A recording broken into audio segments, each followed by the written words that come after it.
Have you ever felt that you as a woman may not appear to measure up when you see incredible women in strong roles? You may be surprised when hearing from women in these positions and how we all share many of the same challenges. Thank you for joining us for the SheEO Lead-In podcast with Rebecca Jones as we share the journeys of women. Hello, I'm Rebecca Jones, your host of SheEO Lead-In. We are on an exploration together to discover more about the personal journeys of incredible women in both career and life.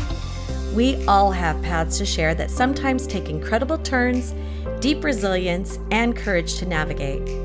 My hopes are that the challenges shared here encourage women to take leaps of faith and growth when a journey feels too difficult or unachievable.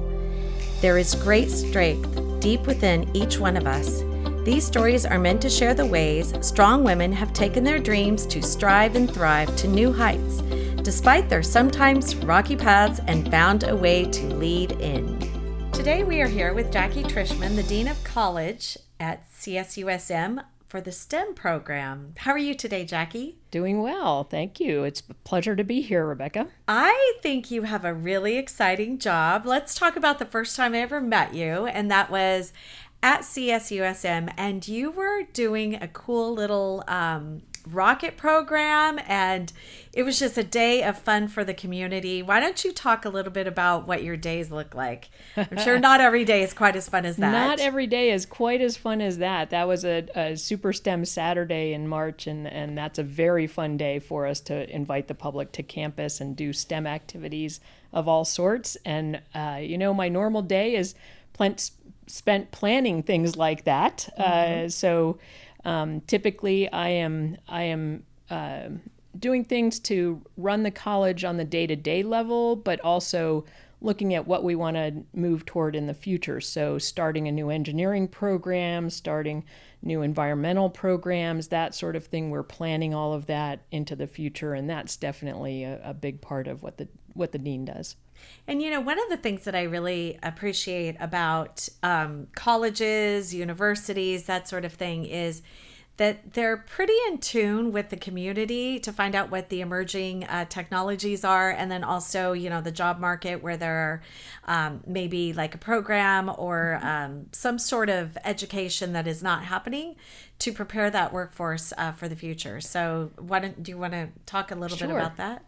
Yeah, so we are always looking for what is the next thing that we're going to be asked to produce graduates for. And right now, those fields are data science and cybersecurity, AI, machine learning.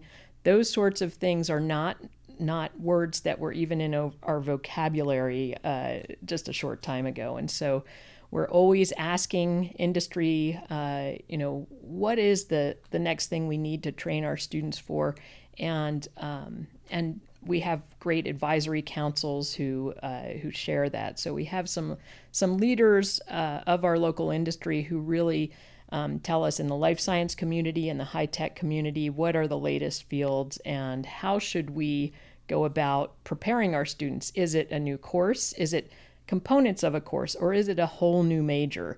And that's where we struggle, is how do we know to launch a new major?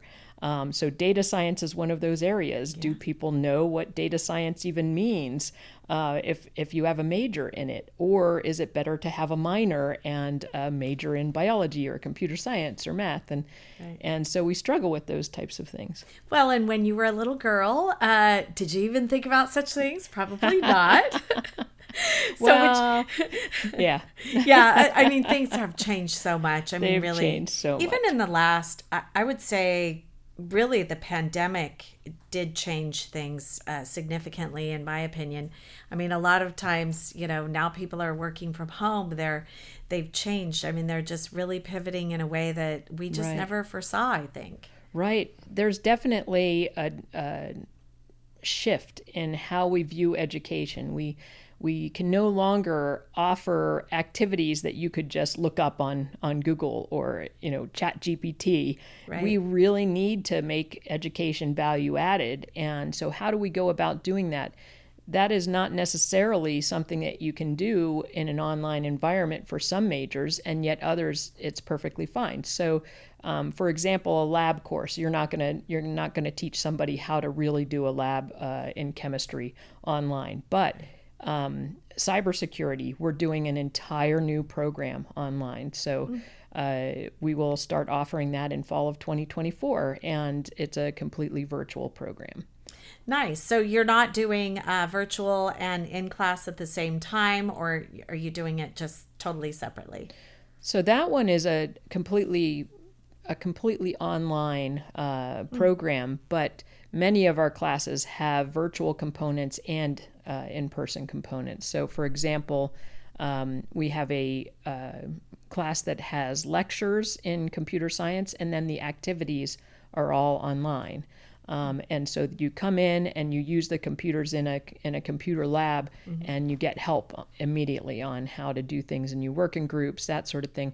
But then you go and do your activities, and you just have the professor popping into your room and saying, do you need any help? And other things we have completely asynchronous, so you do it at your own pace. So for example, my chemistry of chocolate class was completely asynchronous in the summer, so students could actually take it at their own pace and figure out exactly what they were doing when, and we would literally send them a pack of chocolate to taste for the course. Nice. So chemistry of chocolate, who thought that one up? Yeah, so that was my class. It was based on a class of from a guy named Howard Peters up in Northern California, and he retired, and he gave me all of his materials, and I took it a little bit further and actually did a lot of chocolate tastings in the class. And the big thing was every time we had a quiz, so there were 5 quizzes, and every time we had a quiz, we did a chocolate tasting after the quiz, and so people learned to love the quizzes eventually. Of course.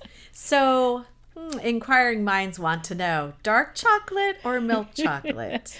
So my favorite chocolate is a dark chocolate from Same. Goodnow Farms, and they have single source chocolate, and there's one in particular that has mango and green bananas in the flavor profile, but it's all just cacao and some sugar, and that's Really? yeah.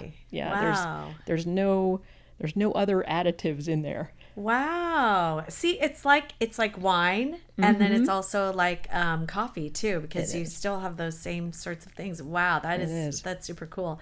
Well, okay, so let's talk about, I brought up a little bit about your childhood. Did you think you'd be doing this back then?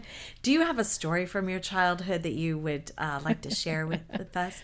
That maybe, it doesn't have to, but maybe led to your being a chocolate curiosity person, or maybe even just a STEM dean. Well, my this apple didn't fall far from the tree. My dad's a chemical engineer, my mom's a chemist. Both of them were first generation college students, but they were both into chemistry. Now my brothers hated chemistry, so it was just kind of up to me.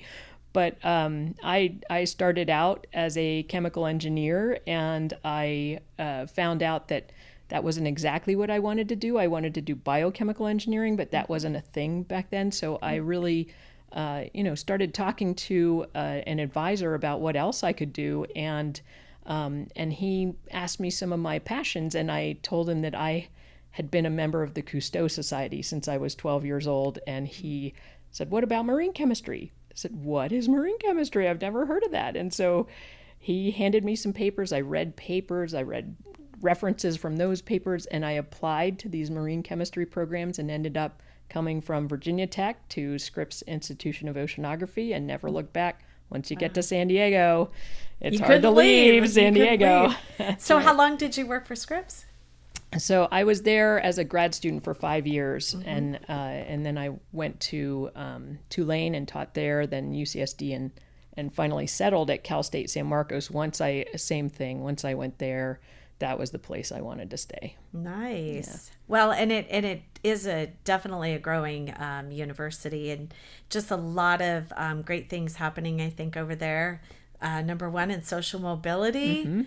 A lot of great things happening at Right. CSU. Number one in social mobility in CollegeNet's rankings. And we just had a social mobility symposium, a national symposium. And the focus on really helping students get to a spot where they are more successful than their parents is just a really great goal. And I love that President Ellen Neufeld really came to the campus and crystallized that thought with everybody on campus. We always had a mindset of that sort of thing, but really hadn't put a name to it. And she put some names to it. Our mission is student success at Cal State San Marcos, and that's very clear from all that we do. Yeah, and a lot of the students, I think, that graduate, what do you remember what the rate is that stay locally? Yes, it's pretty high. It's almost 8 and 10. So for the STEM students, it's about 7.6 out of 10 who stay locally, and that's a really big win for our local region. It's a lot of talent. Yeah, any investment in our STEM program is really an investment in your future workforce. Yeah, that's great. So, do you have one word that you think that really encapsulates who you are? I like that laugh. That's an interesting question. I would say that I am a very motivated person. That when I see something that I want to change or I want to do, I go all in. Well, you definitely have a lot of energy, I think, and to bring that to something, I feel like you're just a doer. You just get stuff done. I am definitely just a doer. I like that. So, so you've been in this career in education for quite a while. Then, about how many years? About 32 years total. Right. And specifically at CSU, when did you start there? So I started there in 1995, and I was a professor of chemistry and biochemistry, and then moved into the dean role about 3 years ago. Okay, so it was when it was a baby university. So when did they move to the actual campus? I can't remember what year that was. So that was 91, and I came in 95. So I was on a task force to select the mascot and to select the school colors. They had some that they started with, but then they wanted to have the students really vote for it and just solidify that. And that was just the most hilarious thing, because we had suggestions that we should be the road runners, because there were road runners all over campus at that point, and the avocados. Oh my goodness. And there were suggestions like that. And then, the students, they were really afraid the students were going to vote for the avocados, but they didn't. They voted for the cougars. That's great. Yeah. So, success and challenges. What do you think? What have been some of the things that have been challenging and you've been successful at? So the biggest challenges in a Cal State system are really kind of the bureaucratic environment that you live in when there's 23 campuses to a system. So 23 campuses can't all do the same things the same way all the time, and so it's a challenge to live within that environment. But that offers a lot of opportunities as well, because you can collaborate with other campuses. So we have these cross-campus collaborations in biotechnology and marine science that are thriving. And for example, we are doing a patent academy with all of the different campuses in January, and Cal State San Marcos is leading that with Qualcomm.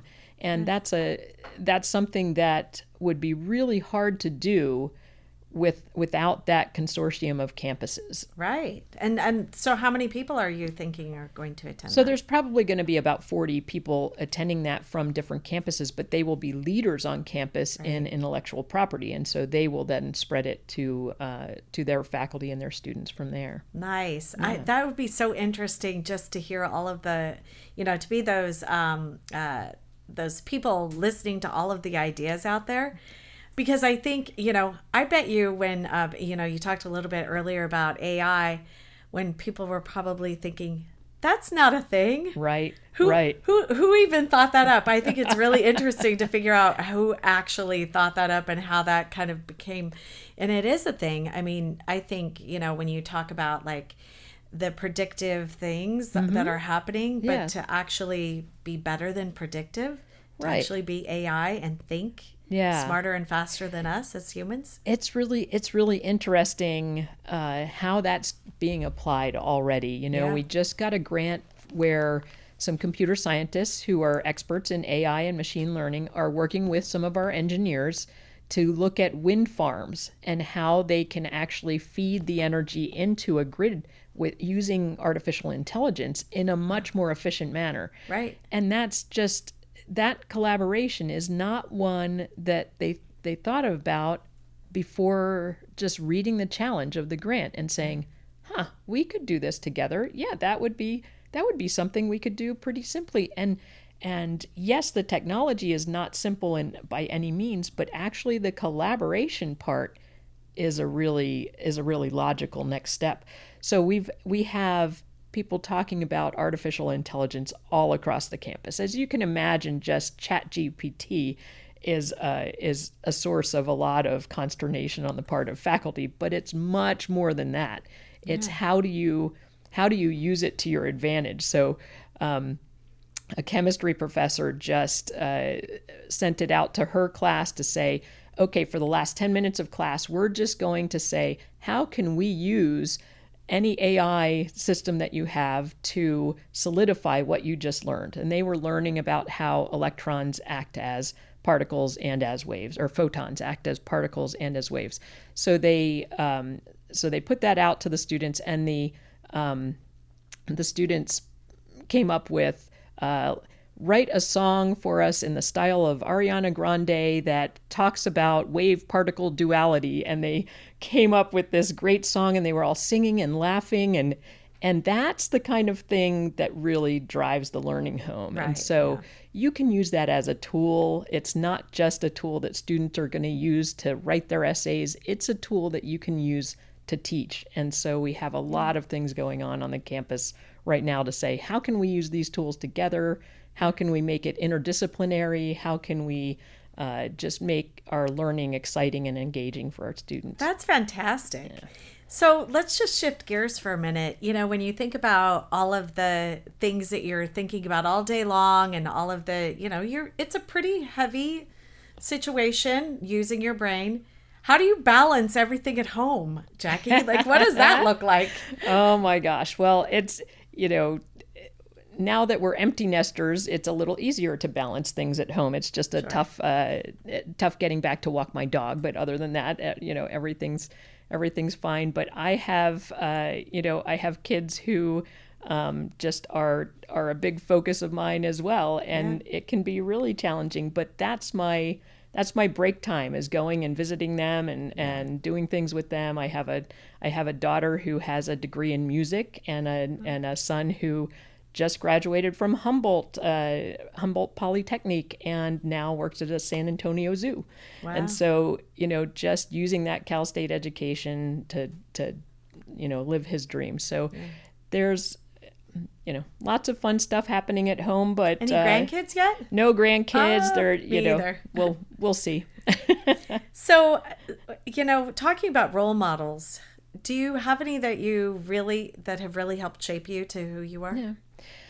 Yeah, I definitely have role models who helped to shape me. I mean, my first role model was definitely my mother, who is a chemist, and my mom wanted to be a chemical engineer, but at that time, women weren't allowed to be chemical engineers. And so she was always pushing me to kind of do a little bit more than my brothers, or just do the same things as my brothers. And so I was the first girl in the Little League and this type of thing. And it was all because she really didn't see any boundaries there and didn't put them in front of me. And so she just encouraged me to do the same things that my brothers did. I think, now that I'm a parent, I see it as, she didn't want to drive to two different places to do two different things. She wanted everybody to be in the same place. So there was a lot of different motivations, but she was absolutely an inspiration. She just, was very much an advocate for all of us, and just saw no boundaries for me, and I picked that up. So do you think there's a big difference now in your actual STEM program? I mean, do you think that there are still barriers for women, or do you think that's kind of ended now? It's really interesting because when I was starting out as an engineer, there were, not very many women in engineering, and it went way up, and now it's come back down. Interesting. And that's what we're trying to really get a handle on why that is.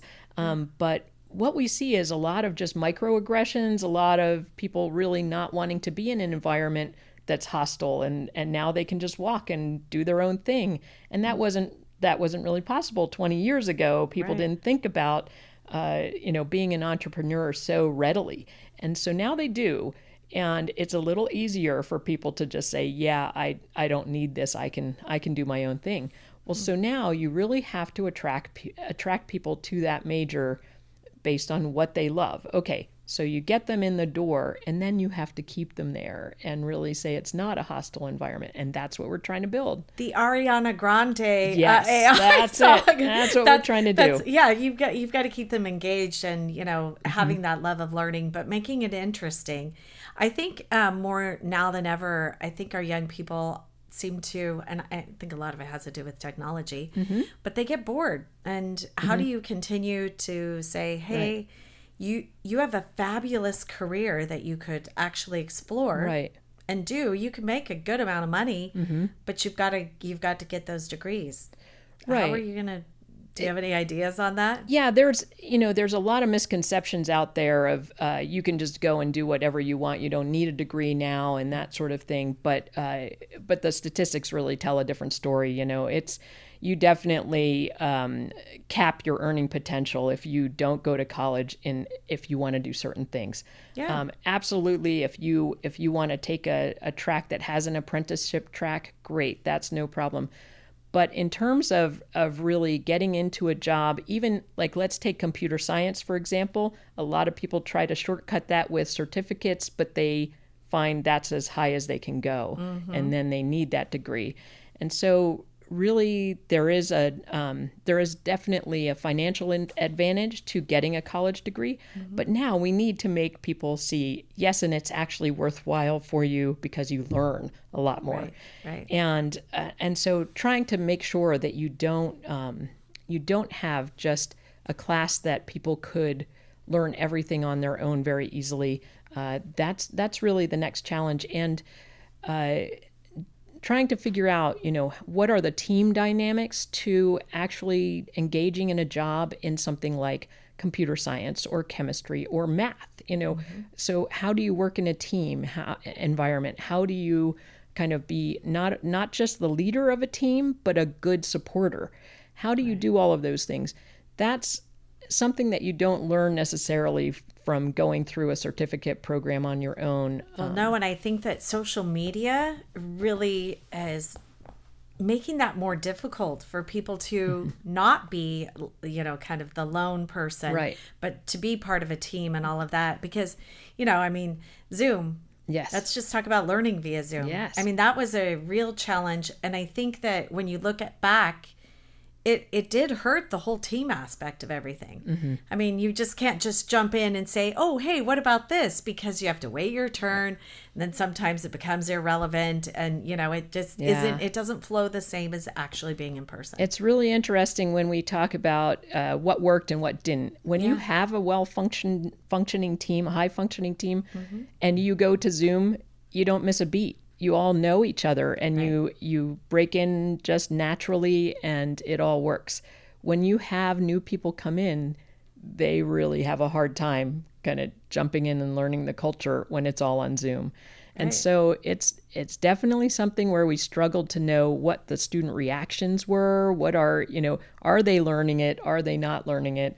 You get a lot of feedback from student faces as you're teaching and reactions. And you don't see that on Zoom, for the most part. A lot of people are off camera, but even the ones who are on camera, you don't catch it in the same way as you do when you're walking around the classroom. No, the facial expressions aren't the same. I think taking that human element out of it really does change a lot of different things. Yeah. So let's talk a little bit about lessons learned as far as career goes, and things that you would like to share with other women that maybe they could apply and, to whatever career they're interested in. Yeah. Well, my PhD advisor really told me you need to make sure that you are just that one step more professional than the people around you to really be recognized as a leader. And I thought that was very insightful because it has always worked for me. It's just you really just try to treat people as you want to be treated in the professional society, professional world, just as you do in your personal life. And I think a lot of people don't think of things that way. They think of it as a competitive environment or as a hierarchical environment where they're just being told what to do. And that's not really what a functioning team looks like. And so just trying to make sure that you are a part of the team who is doing that little bit of extra, and that you are not bringing a lot of judgment to your work. Yeah. And that can be really tough for women because there's so much kind of patriarchal society in corporate world. And if you kind of play into that and buy into that, you can kind of self-sabotage. And so a lot of the advice that I've gotten through the years is just to be yourself and go for it. And I think that that's what I see in you, is just that you just, it's not don't take no for an answer. It's really much more of, I'm going to do what I think is the right next step. And whether somebody supports me or not, that's where I'm going and that's what I'm doing. Well, and I think too, that's being authentic. Mm-hmm. And I think when you're authentic, people see that, they appreciate it. And I don't, I think the pandemic really brought out the part of people wanting to try to force other people to fit in a mold. Mm-hmm. But I don't think we do. We don't fit in molds. Oh, I think that has changed dramatically since the pandemic. I think so. Yes. We really talk about letting students bring their whole selves to campus, Yes. Just, you need to be your authentic self in order to really be as creative as you can be and be as productive as you can be. And that's valuable. Well, and think about a community, right? You've got all these people doing all these different things their own way. How do you meld them all together? You've got to be collaborative, first of all. Right. And then you also have to appreciate things about everyone. Exactly. You've got people are very different. Mm-hmm. And I think as women, I don't know, I always say this, it's kind of interesting. My son actually said this when he was in kindergarten. And I was so blown away that he actually said this, because I thought, I'm glad that as a young boy that he could actually see this. I think that women in general are all beautiful in different ways. Mm-hmm. Like, we have something special about us. We're very different than men. Yeah. But we bring something to the table. And, when my mom was a kid, for instance, there wasn't this whole, you bring something to the table, you're part of a team. Right. And it's valuable. Right. But I think that has changed. During the pandemic, early on, there was this, you have to fit in a mold kind of thing. But as time went on, we really started to emerge in a brand new way that was very different. And I think we now are saying, wow, okay, you do your thing, we do our thing, but then we all figure out how to fit together. But there is a lot of division still. There is a lot of division still, but I look back and I think of those days when everybody in the corporate world wore a gray suit, white shirt, and a black tie. Yeah. And I say, never do wow, that. how boring was that? Yes, and just, we really do encourage people to be much more creative than we've ever done before. And I think that's making its way into STEM finally. Good. That's where I see us growing, is much more of the appreciation of everybody's everybody's natural creativity, their natural abilities in terms of all of these transferable skills, the organizational skills, the people skills, the things that we really don't teach necessarily in the classes. Right. So if you're a biologist, you don't get a class on are you a better person for quality control, or are you a better person for research and development and these different types of roles in a company?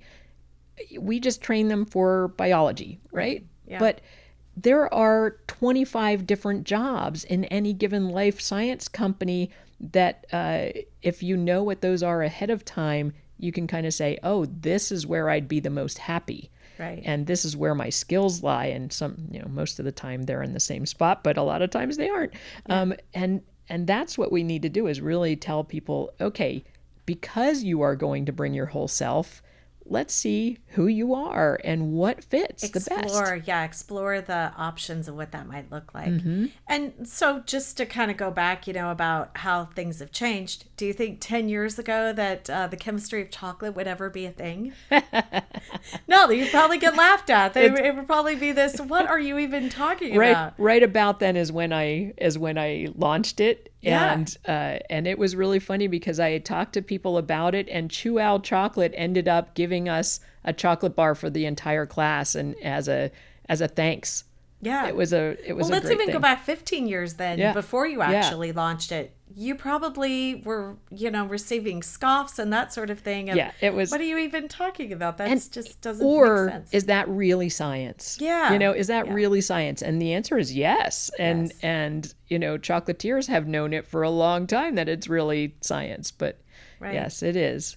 And that's, again, trying to keep people engaged, trying to, be reactive as to what's going on, trying to figure out how to bring those STEM students forward in a way where they're still engaged and they're, if it's dropping in women, you got to find out how to figure that one out. Right. And we're working on that. We had something called the STEM Idea Academy last summer, and we're hoping to do that this summer, where we bring students in and we show them the world of science and engineering, and really try to talk about what skills do they have that really are valuable in that world. And it was interesting because so many women just feel that they are bad in math, and really, maybe they struggle with arithmetic, but they're really insightful in math. And so when the mathematician said, oh, wow, you really think like a mathematician, some of them were shocked. Yeah.